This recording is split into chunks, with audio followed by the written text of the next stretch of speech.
Les amis, bonjour à tous, très heureux de vous retrouver pour parler d'Mbappé. Est-ce qu'Mbappé est devenu un boulet pour le Real Madrid? Est-ce que ce Real Madrid ne va pas regretter le transfert de Kylian Mbappé, un joueur qui était au sommet du football mondial en 2022, sortait d'une Coupe du Monde ahurissante avec notamment un triplé en finale contre l'Argentine.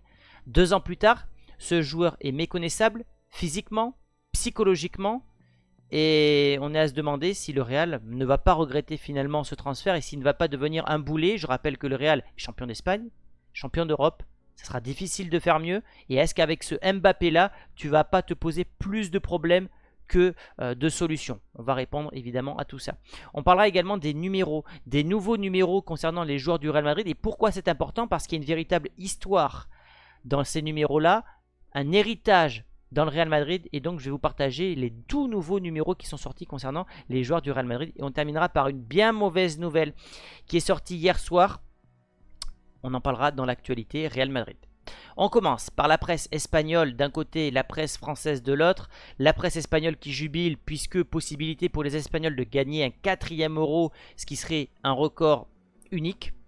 Et de l'autre, l'équipe avec démasqué par rapport évidemment au masque d'Mbappé, mais démasqué par rapport au réel niveau de cette équipe de France. On l'a appris dans l'après-midi, Deschamps va continuer jusqu'en 2026, la Calice jusqu'à la Ligue, c'est terrible. Mais on commence par ce communiqué officiel du Real Madrid qui a été qui est sorti à peu près à 16h ou 15h, enfin bref, en milieu de l'après-midi, qui confirme que Mbappé sera présenté, je regarde sur mon calendrier, le 16 juillet, ce qui correspond à mardi prochain, si je ne dis pas de bêtises, mardi prochain, à midi. Alors, je vous avais dit qu'on ferait un live, je n'aurai pas les droits, d'utiliser les images du Real Madrid, donc on le regardera chacun de notre côté, puis à l'issue de cette présentation, on fera une vidéo à chaud pour vous dire mon sentiment si cette présentation a été réussie. On parle d'une présentation à la CR7 2009, on va y revenir juste après.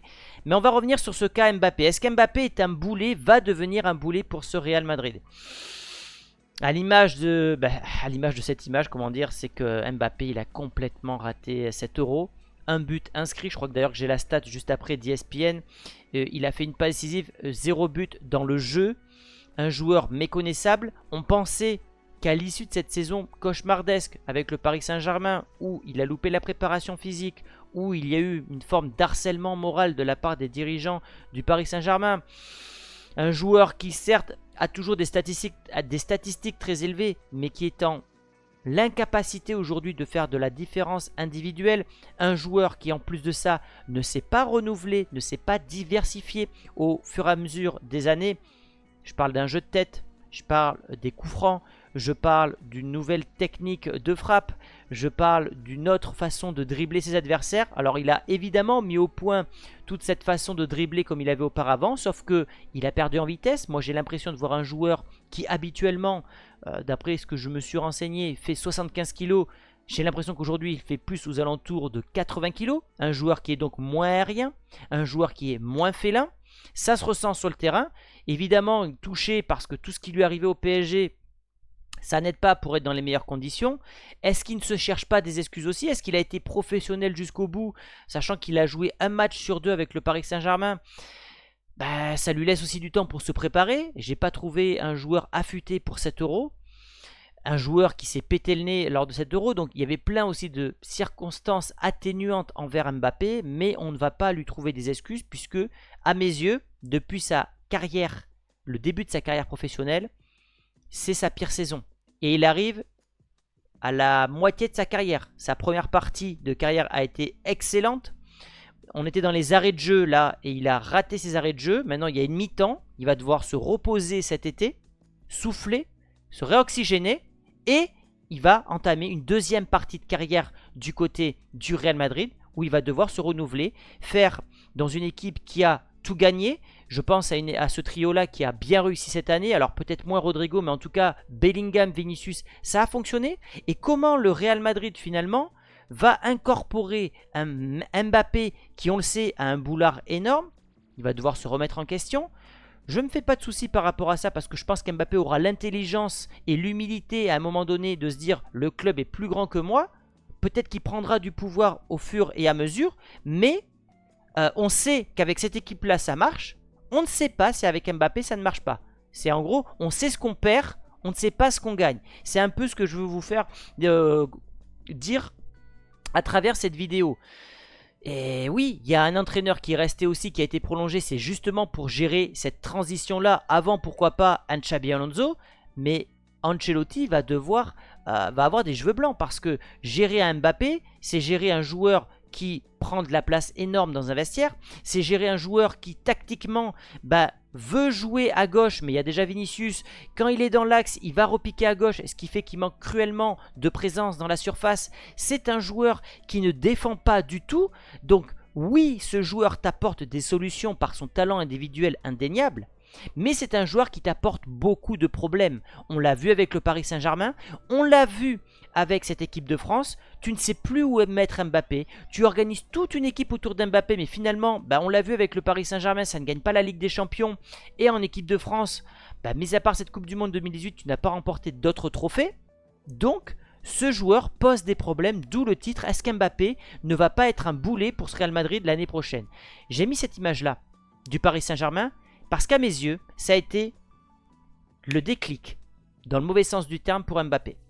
Mbappé, c'était un joueur d'instinct, instinctif, félin, véloce, qui courait, qui avait soif de marquer. Avec la rencontre d'Mbappé, de Neymar, qui sont des joueurs hors du commun, techniquement parlant, Mbappé s'est peut-être remis en question et s'est dit, mais moi aussi je suis capable de faire ça. Et c'est pour ça qu'aujourd'hui on trouve un Mbappé qui porte le numéro 10 en équipe de France, mais ce n'est pas un numéro 10, c'est pas un Platini, ce n'est pas un Zidane. C'est un joueur qui à terme portera le numéro de Modric, c'est-à-dire le numéro 10, il portera le numéro 9, on le verra juste après. C'est un joueur qui, en fait, après avoir rencontré Neymar et Messi, a totalement changé son style de jeu. Il n'est plus cet ailier véloce qui prend la profondeur, mais il a voulu se transformer en un meneur de jeu. On le voit lorsqu'il est avec le Paris Saint-Germain ou l'équipe de France, il repique toujours dans l'axe pour essayer d'organiser, mais ce n'est pas son jeu, ce ne sont pas ses qualités de base. Et donc au final, c'est un joueur qui joue contre nature, un joueur qui déçoit et un joueur qui doute, parce que au-delà du déclin physique entamé par sa non-condition physique, on parle d'un joueur qui a 25 ans, c'est quand même grave. On a l'impression de voir un Cristiano Ronaldo à 39 ans. On a un joueur qui en plus de ça doute. Parce que c'est un joueur qui ne sait plus dribbler comme Messi. Qui ne sait plus dribbler comme Neymar. Et ça peut mettre en doute le joueur. Et un peu plus grave, le Real Madrid. On en vient à cette présentation la semaine prochaine qui sera hors du commun. Vous voyez, il y a des plans qui ont commencé à sortir du côté de l'Espagne. Donc je vous ai chopé cette image-là. Il y aura des feux d'artifice. Il y aura une passerelle qui sera installée près des vestiaires, des effets de feu sur la scène, comme vous pouvez le voir, le numéro 9, avec sans doute peut-être Carlo Ancelotti, mais surtout Florentino Pérez, des caméras panoramiques à 360 degrés pour obtenir les meilleurs clichés. Bref, tout ce nouveau stade a été pensé aussi pour ce genre d'événement. Et on parle même, alors je n'ai pas pu vous mettre l'image, d'une personnalité surprise pour la présentation d'Mbappé. J'ai deux noms qui me viennent en tête. J'ai tout d'abord Zinedine Zidane. Pourquoi? Parce que lorsque Ronaldo a été présenté en 2009, il y avait Eusebio. Eusebio n'était pas un joueur du Real Madrid, mais pourtant il était là parce que le Real Madrid c'est plus grand que tout. Et le Real Madrid, ça touche le monde entier. Et donc le Real avait fait appel à Eusebio, à Di Stefano pour une forme d'héritage. Ronaldo, le successeur annoncé de Di Stefano. Là aujourd'hui, je pense à Zidane, mais je pense également à un Cristiano Ronaldo. Pourquoi? Toujours dans cette façon de parler du Real Madrid, de son histoire, de son storytelling, de son héritage.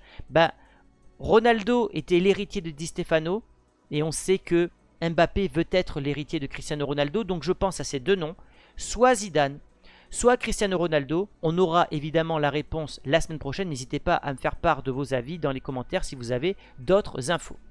Et cette image est sortie aujourd'hui, ce sont les nouveaux numéros. Le 9 pour Mbappé, le 6 pour Camavinga, le 8 pour Valverde, le 14 pour Tchouaméni, le 15 pour Arda Güler et le 18 pour Vallejo, mais ça on s'en fout un petit peu. Donc déjà le 9 pour Mbappé, ça veut dire beaucoup de choses. Il était censé avoir le numéro 10, évidemment,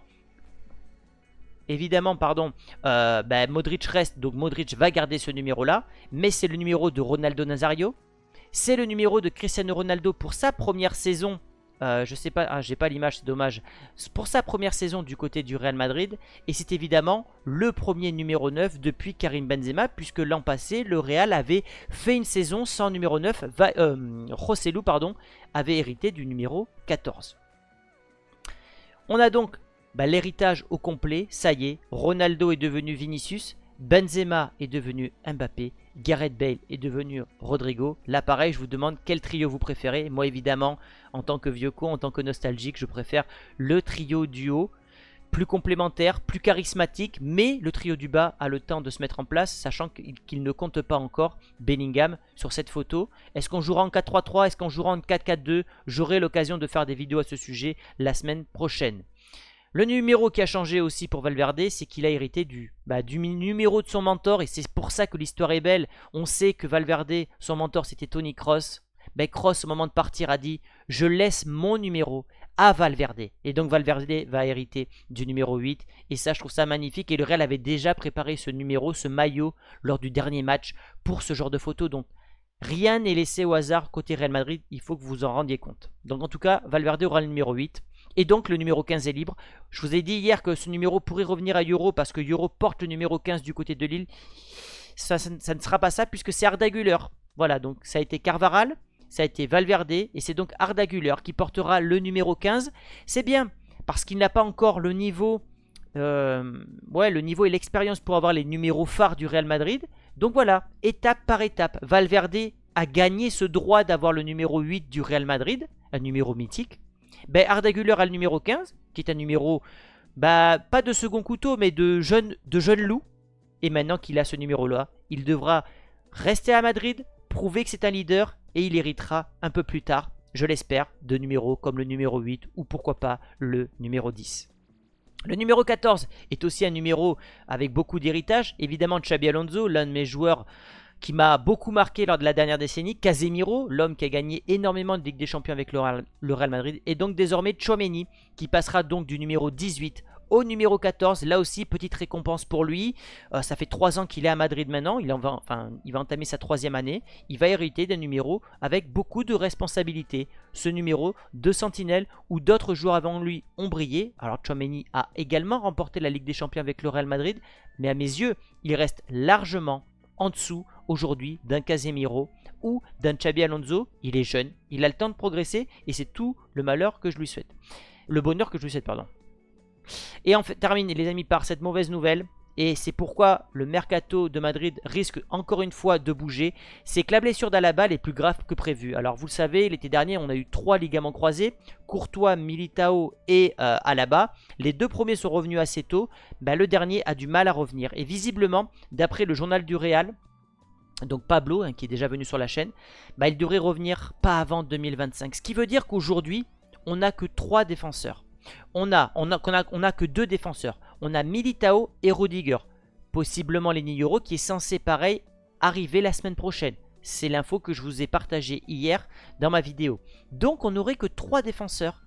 Et Alaba, visiblement, vu la gravité de sa blessure, je ne suis pas sûr qu'il retrouve son réel niveau. Donc est-ce que le Real doit recruter un 4e défenseur style Calafiori ou un autre? Là aussi, je vous laisse le soin de me partager votre avis dans les commentaires. Donc voilà ce que j'avais à vous dire les amis aujourd'hui.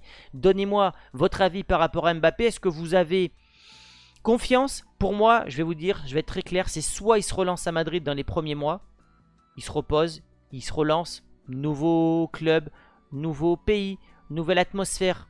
Et tant mieux pour lui, il entame sa 2e partie de carrière de la meilleure des façons possibles. Soit on a un joueur qui est pas fini, mais qui est sur un réel déclin. Donc en gros c'est ça passe ou ça casse pour Mbappé qui joue sa dernière carte. Il n'aura plus d'excuses. Il n'aura plus l'excuse du PSG, il n'aura plus l'excuse du nez, il n'aura plus l'excuse de la préparation physique. Il y aura un énorme boulot à faire avec Pintus qui doit pour moi le faire fondre au moins de 5 kilos. Et je ne rigole pas avec ça, il doit perdre 5 kilos Mbappé. Je ne veux pas d'un hasard numéro 2. Donc voilà, beaucoup de choses à dire aujourd'hui. J'espère que cette vidéo vous a plu les amis. N'hésitez pas à me donner votre avis dans les commentaires. Et je vous dis à demain ou après-demain pour une nouvelle vidéo sur l'actualité du Real Madrid. Ciao les amis.